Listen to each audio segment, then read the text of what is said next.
Adik-adik jangan lupa share, like, and subscribe. Dukung channel ini buat teman-teman kalian mengenal Tuhan lewat firman ini. Selamat beribadah.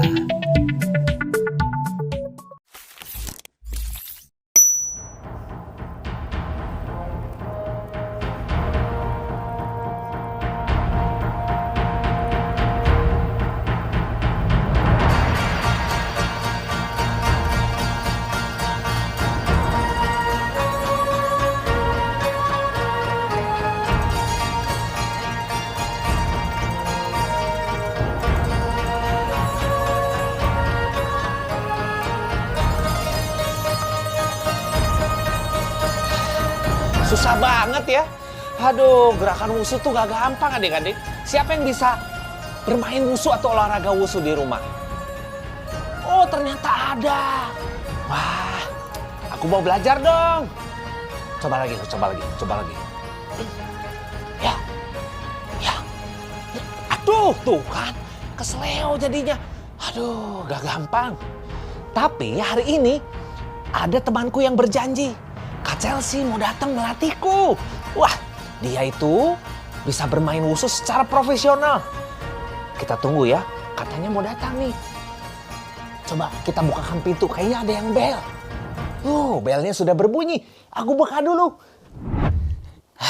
Bener nih kayaknya Kak Chelsea sudah datang. Tuh, hai Kak. Keren banget bajunya. Hehe, tadi kakak habis ngapain? Coba latihan wusu gitu, tapi keseleo kakinya, salah gerakan.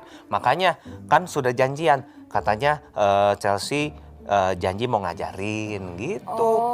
Oh iya, aku kan udah janji, jadinya harus aku tepatin. Betul, kalau janji harus ditepatin adik-adik. Gimana kalau kita sekarang latihan? Itu yang ditunggu. Ayo. Gerakan apa nih? Mau gimana? Mau jungkir balik? Mau tendang? Mau? Baru belajar aku suruh jungkir balik. Yang gampang dulu. Nih ya. Kita tunjuk aja dulu. Oh ya, ikutin. Oke. Satu. Dua. 2. Tiga. 3. 4. Sampai kapan nih? 5. 5. Oke. 6. 6. Tenang. Gitu. Balik lagi. 1. 1. 2. 2. 3. 4. 4. 5. Tendang. Tuh kan, aduh, jatuh lagi. Ya ampun. Aduh, susah banget ya. Kalau gitu, aku istirahat dulu. Mau lihat Kak Chelsea kasih gerakan yang keren gitu untuk saya pelajari. Tapi saya lihat dari samping aja ya. Adik-adik. Kenapa Kak?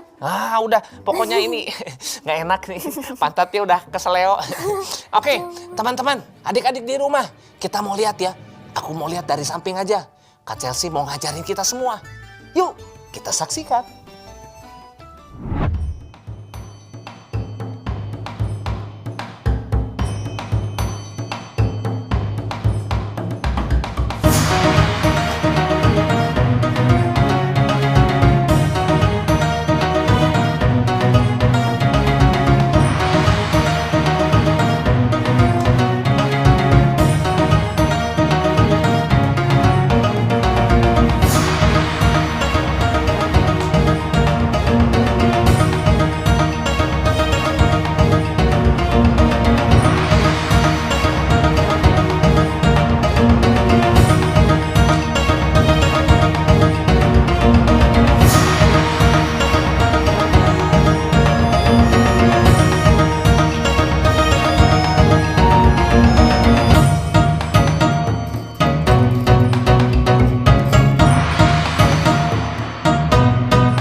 keren banget kan? Adik-adik di rumah sudah melihat kalau Kak Chelsea yang bermain wushu.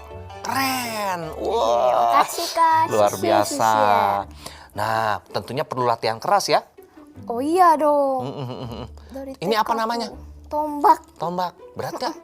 Enggak sih menurut aku mah. Oh, menurut Chelsea nggak berat. Coba-coba aku mau pegang. Berat sekali ini. Berat ini. Wah, tuh kan berat.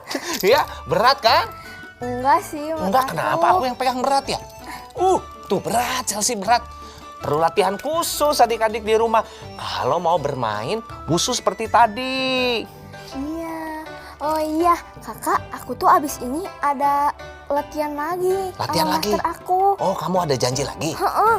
Oh gitu. Kan kalau janji harus ditepati. Wah, betul sekali. Kalau janji harus ditepati. Betul. Tapi terima kasih loh ya waktunya. Kamu sudah mau melatih aku di sini. Kalau gitu nanti kita latihan lagi kapan-kapan ya. Oke, oke. Salam musuh tuh seperti apa sih? Begini. Oh gini, oke. Thank you. Sisi. Sama-sama, Oke. Sisi. Bye-bye kakak. Bye semuanya. Dadah. Latihan lagi. Tadi 1, 2, 3, 4. Tendang. Gitu katanya gitu. 1, 2. Wah. Ada kareti. Udah profesional. Ya kan tadi. Seperti Chelsea. Ya, tadi Chelsea kan janji mau melatih. Dia menepati janjinya. Dan ada hasilnya. Hebat ya. Kalau teman kita yang masih kecil saja ingat pada janjinya dan melakukan janjinya pada Kak Remsi untuk melatih. Apalagi dengan Allah kita, Kak Remsi. Amin. Aku percaya itu karena aku pun sudah mengalami janji Allah di dalam hidupku. Aku bisa ada sampai hari ini dalam keadaan yang baik, sukacita. Itu bukti dari Allah melindungiku seperti yang Allah janjikan kepadaku. Itulah yang Allah buktikan dalam hidup Abraham. God keeps his promise. Allah memegang janjinya. Sejak Allah memanggil Abraham keluar dari tanah asalnya di Ur Kasdim dan melakukan apa yang Allah perintahkan, dalam perjalanan hidup Abraham, Allah membuktikan apa yang dijanjikannya pada Abraham itu terjadi. Karena Allah memiliki rencana yang besar atas hidup Abraham. Ingat apakah itu janjinya? Melalui keturunan Abraham akan lahir suatu bangsa pilihan Allah. Dan melalui bangsa itu Allah akan memberikan seorang juru selamat, yaitu Yesus Kristus. Amazing, sangat luar biasa, ajaib Allah kita. Sekalipun saat melakukan perintah Allah, Abraham mengalami hal-hal yang sulit, hal-hal yang susah. Tetapi Abraham tetap taat kepada Allah dan Allah menyertainya. Kita lanjutkan ya kisah hidup Abraham ini.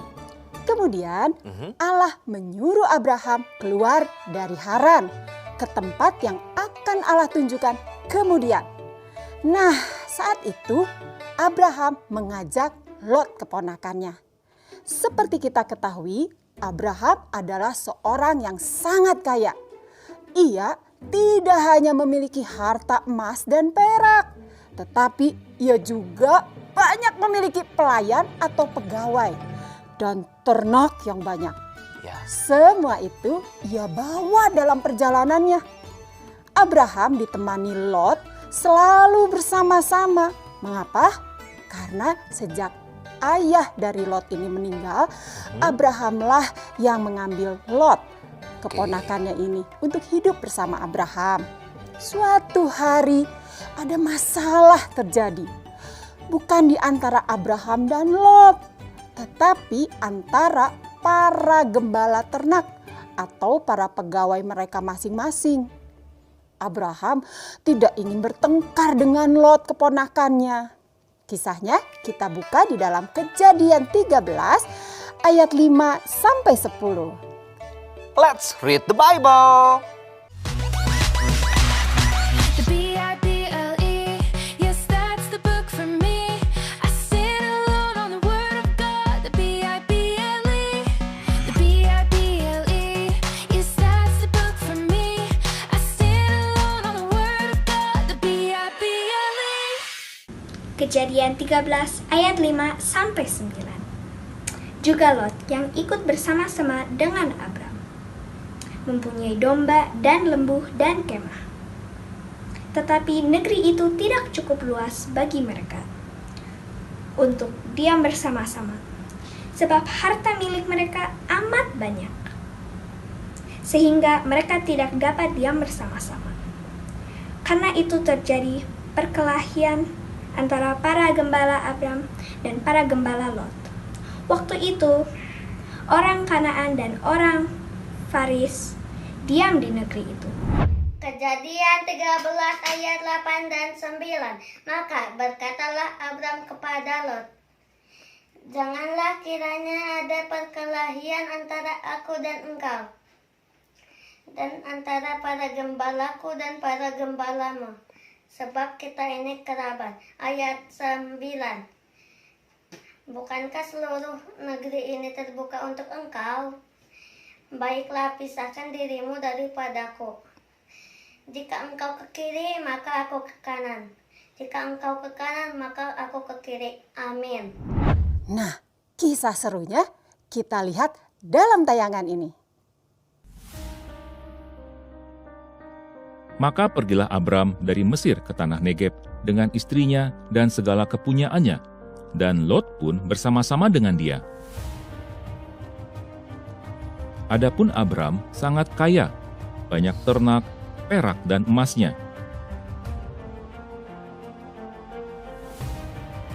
Ia berjalan dari tempat persinggahan ke tempat persinggahan, dari tanah Negeb sampai dekat Betel, di mana kemahnya mula-mula berdiri.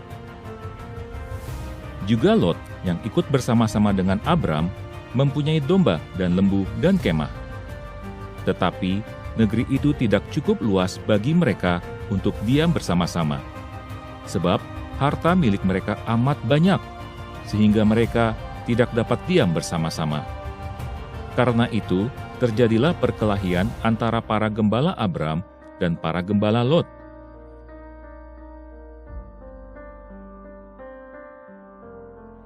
Maka berkatalah Abram kepada Lot, janganlah kiranya ada perkelahian antara aku dan engkau, dan antara para gembalaku dan para gembalamu, sebab kita ini kerabat. Bukankah seluruh negeri ini terbuka untuk engkau? Baiklah, pisahkan dirimu daripadaku. Jika engkau ke kiri, maka aku ke kanan. Jika engkau ke kanan, maka aku ke kiri.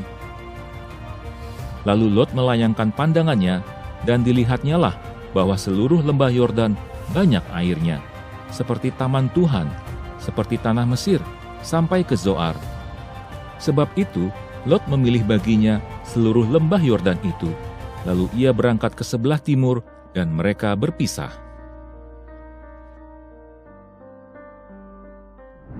Waduh, waktu lalu Abraham kan mengalami masalah kelaparan. Sekarang Abraham mengalami masalah yang berbeda, yaitu dengan Lot keponakannya. Tapi tenang, sekalipun masalah atau kesulitan bisa terjadi di dalam hidup kita, ingat, janji Tuhan. Allah pasti menolong kita sesuai janjinya. God keeps His promise. Allah memegang janjinya. Betul sekali. Allah menguatkan, memberi semangat pada Abraham, dan mengingatkan kembali pada Abraham bahwa Dia Allah yang ingat dan melakukan janjinya. Coba kita buka kembali ya, bersama adik-adik di rumah. Kejadian 13 ayat 14 sampai 17. Boys yang genap bersama Karemsi dibaca. Dan yang girls ayat yang ganjil bersama Kareti kita baca. Let's read the Bible.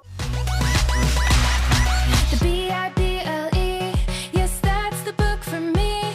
I stand alone on the word of God. The Bible, the Bible, yes, that's the book for me.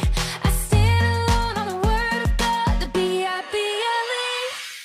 Ayat 14. Let's boy. Kita baca sama-sama. Setelah Lot berpisah daripada Abram, berfirmanlah Tuhan kepada Abram, pandanglah sekelilingmu dan lihatlah dari tempat engkau berdiri itu ke timur dan ke barat, utara dan selatan. Ayat 15. Come on girls. Sebab seluruh negeri yang kau lihat itu akan kuberikan kepadamu dan kepada keturunanmu untuk selama-lamanya. Next, ayat 16. Oke adik-adik, lanjut yang boys. Dan aku akan menjadikan keturunanmu seperti debu tanah banyaknya. Sehingga jika seandainya ada yang dapat menghitung debu tanah, keturunanmu pun akan dapat dihitung juga. Ayat 17. Bersiaplah, jalanilah negeri itu menurut panjang dan lebarnya. Sebab kepadamulah akan kuberikan negeri itu. Wow, kita bisa melihat bahwa justru Tuhan memperhatikan Abraham. Dan Allah memberikan yang terbaik bagi Abraham. Mengapa? Karena God keeps his promise. Allah memegang janjinya. Allah ingat janjinya kepada Abraham. Yang dilakukan Abraham adalah mempercayai Allah. Demikian juga dengan hidup kita. Ayo kita terus mempercayai Allah dalam hidup kita. Coba taruh tangan kanan di dada dan katakan, I can trust God no matter what. I can trust God no matter what. Aku dapat mempercayai Allah apapun yang terjadi. Aku dapat mempercayai Allah apapun yang terjadi.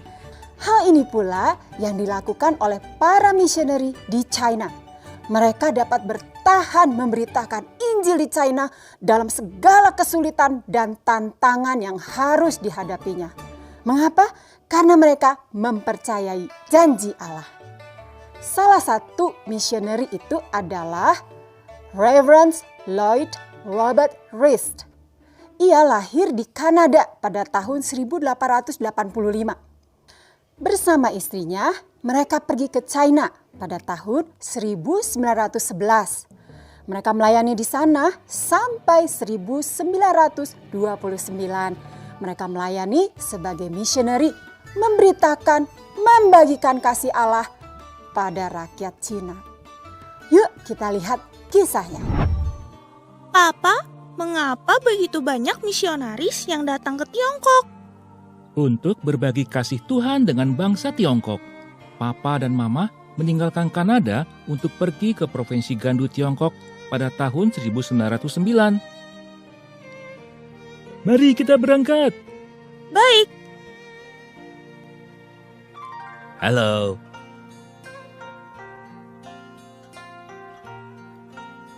apakah Anda membutuhkan bantuan? Ketika penduduk setempat melihat kami, mereka bersembunyi. Bagaimana kita bisa membagikan Injil dengan mereka? Betul sekali. Sejak kami mulai pada siang hari, kami belum dapat memberitakan, bahkan memberikan satu traktat Injil. Bagaimana kalau kita mengadakan pertunjukan untuk mereka? Ide bagus, mari kita coba.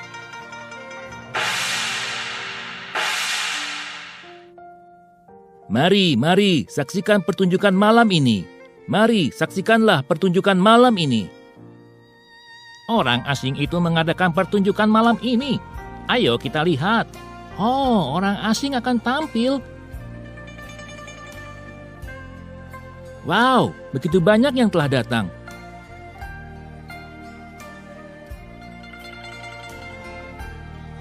Saya akan berbicara dengan mereka tentang Yesus setelah pertunjukan berakhir. Pertunjukan yang baru kami lakukan adalah cerita tentang Yesus Kristus. Allah sangat mengasihi dunia, dan Dia mengutus anaknya yang tunggal, Yesus, ke dunia ini. Dia menderita karena dosa-dosa kita dan memberi kita hidup baru. Apa? Kalian mengajak kami menonton pertunjukan? Supaya kalian dapat mengajarkan agama kalian? Hah, apa maksudmu Tuhan mencintai orang-orang di dunia? Dan bahwa kita adalah orang berdosa? Usir mereka! Usir mereka! Pergi dari sini! Cepat sana pergi! Aduh. Saya tidak pernah membayangkan orang-orang akan bereaksi begitu marah. Itu karena mereka belum mengenal kasih Tuhan. Andai saja orang Tionghoa dapat mengenal Tuhan dengan benar, penderitaan kecil ini akan sepadan. Meskipun mereka tidak menyambut kita, tetapi kami masih ingin membantu mereka. Hingga suatu malam, terjadilah gempa bumi.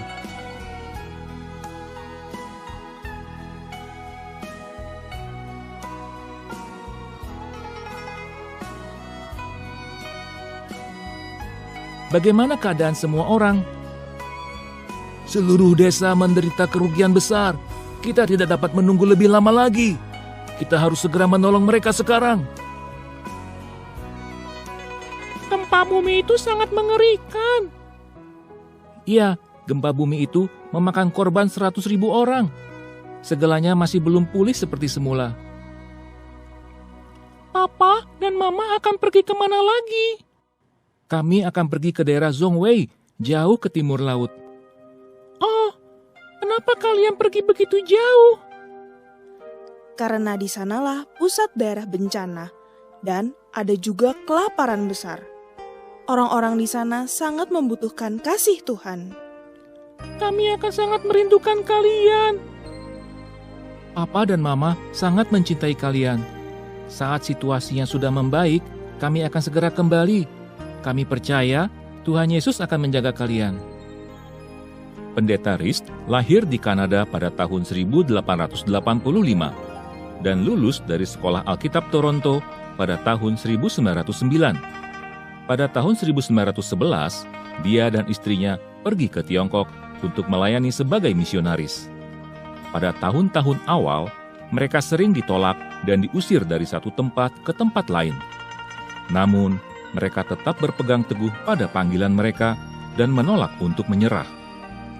Mereka akhirnya mendapat kepercayaan dari masyarakat pedesaan dan mendirikan pusat rehabilitas narkoba dan balai pekabaran Injil di Provinsi Gansu. Pada tahun 1920-an, terjadi kelaparan dan perang saudara di seluruh Tiongkok, dan Gansu mengalami gempa bumi terburuk dalam sejarah.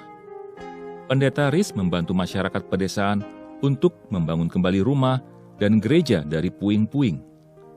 Tahun 1928, Pendeta Rist dan istrinya terbeban untuk melayani para korban yang tinggal di daerah perbatasan Provinsi Gansu. Oleh karena itu, setelah membawa ketiga anaknya kembali ke asrama, mereka melakukan perjalanan yang sulit ke daerah Zhongwei di Provinsi Gansu yang terkena dampak terbesar dari bencana. Mereka pergi ke daerah terpencil tidak hanya untuk memberikan pertolongan bagi para korban, tetapi juga untuk membawa penghiburan dan kasih Tuhan ke tempat yang tertimpa bencana. Pada bulan Juli 1929, Pendeta Rist meninggal dunia karena demam tifoid. Dia telah meninggalkan jejak pengorbanan kasih di tempat dia melayani. Aku jadi terharu melihat orang-orang yang sangat mengasihi Allah, Kak. Dan berani membagikan kasih Allah. Sekalipun kesulitan begitu berat, tetapi mereka tetap setia sampai akhir. Mereka mampu melakukannya karena mereka mempercayai Allah. Apapun yang terjadi, semuanya pasti Tuhan beserta ya Kak Reti? Betul sekali. Supaya iman kita semakin dikuatkan. Ayo, kita menyanyikan ayat hafalan kita dalam Mazmur 18 ayat 31.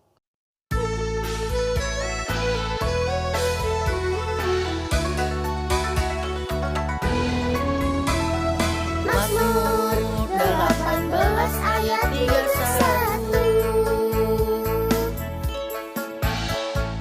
Adapun Allah jalannya sempurna, janji Tuhan adalah murni. Dia menjadi perisai bagi semua orang yang berlindung padanya.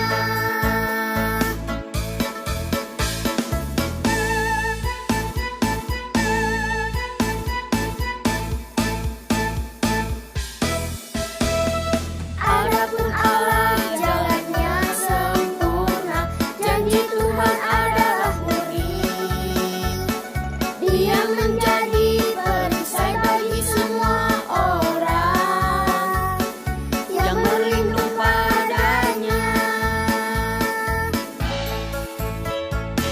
Mazmur 18 ayat 31.